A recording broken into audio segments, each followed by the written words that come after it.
हनुमान् श्रीपदो वायुपुत्रो रुद्रो नघोजरः अमृत्यवीरवीरश्च ग्रामवासो जनाश्रयः धनदो निर्गुणः शूरो वीरो निधिपतिर्मुनिः पिङ्गाक्षो वरदो वाग्मी सीताशोकविनाशकः शिवः शर्वत्परो व्यक्तो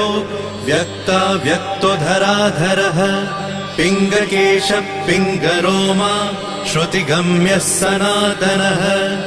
अनादिर्भगवान् देवो विश्वहेतुर्जनाश्रयः आरोग्यकर्ता विश्वेशो